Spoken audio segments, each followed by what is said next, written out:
speaking. You're watching KOLD News 13 this morning. Good morning. I'm Scott Kilbury, live in the newsroom with professional organizer Jill Janis. Now, this morning is your chance to ask Jill any organizing questions you might have. And believe it or not, as early as it is, we already have a question, right? Well, yes. To start things off this morning, Jenny posted a question on the blog, and her question was, how do I deal with all the little yellow Post-its and slips of paper and memos that are cluttering up my office? And my suggestion for that is we got to get rid of all those little pieces of paper. They become... Right. So here they are. These are actual papers on Jenny's desk. They become like wallpaper. If we've seen them so many times, we don't even notice them. So we have to gather them all up and start to get into the habit of writing down our notes and contact information on pieces of paper that are bigger and that fit into our daily planner or our calendar or whatever it is we carry around.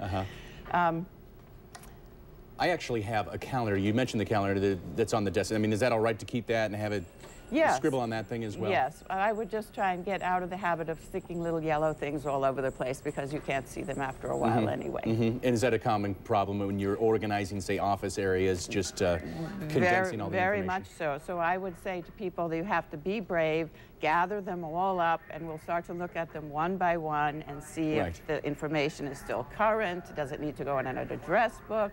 Does it need to go on a list of things to do? Right, because so often I lose phone number, even though I hold on to it for so long.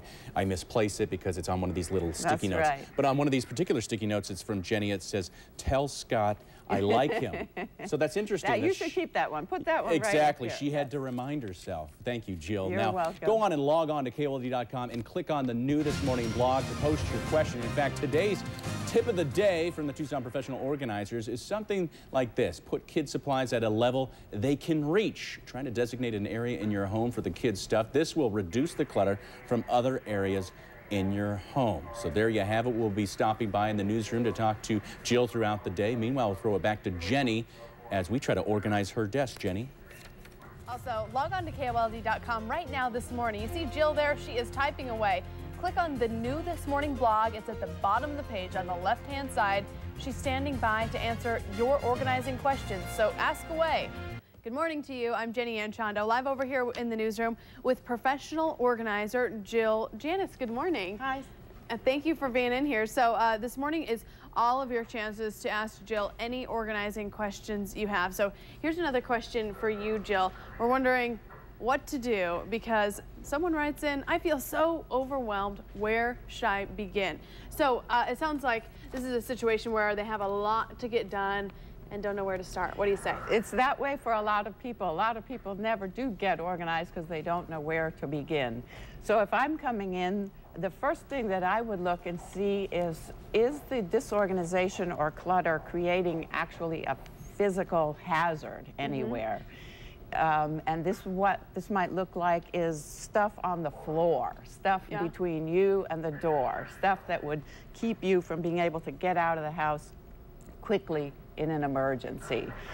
The second place to look would be, is there a paperwork black hole? Are there bills that aren't getting paid? Are there late fees that are getting incurred because of this?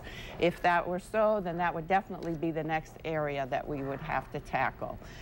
Not much you can do when that kind of stress is going on in the background. Next, I would look for an area that would make a huge visual impact if we did it right away. So like clearing out one big chunk of stuff in the middle of the room or something? It could be the tabletop or counters. That often makes a very big difference. Okay, Jill Janis, thank you. And I want all of you to be able to take advantage of this. Log on to KOLD.com, click on the New This Morning blog to post your own question. And by the way, here's the tip of the day from Tucson's professional organizers. They say put kids' supplies at a level that they can reach them. So try to designate an area in your home for all the kids' stuff, and this will reduce the clutter from other areas of your home. Scott, back to you. All right, thank you, Jenny. Just don't go near my desk because the organizer will have her work cut out for her. I am Scott Kilbury, live in the newsroom with professional organizer Jill Janis. Now, this morning, it is your chance to ask Jill herself any organizing questions you might have.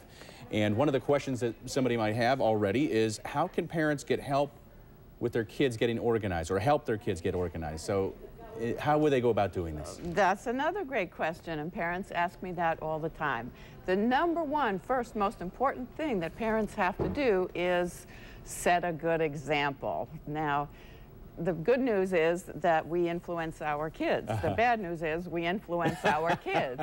And so we can't really ask them to be tidy and organized if we are not. They can see that that's hypocritical, and it erodes our credibility in their eyes. Sure. We can't afford that.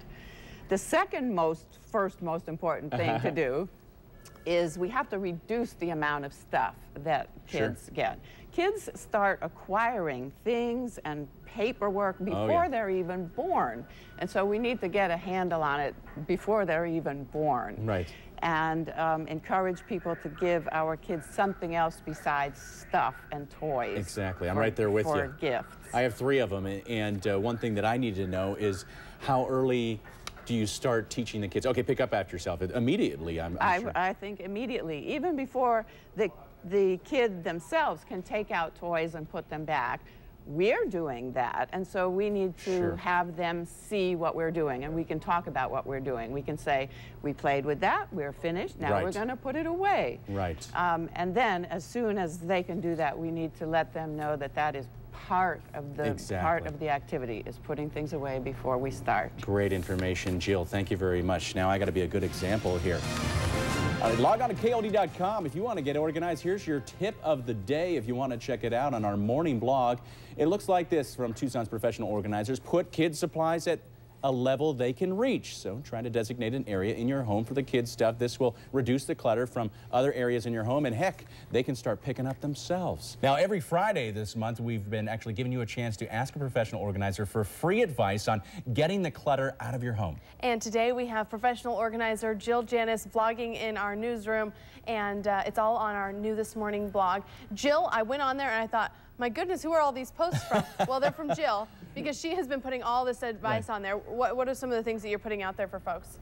Well, I've been telling people what to do, how to decide how to get started, where to start. I've been telling people how they can make the sometimes daunting job of getting organized a little bit easier.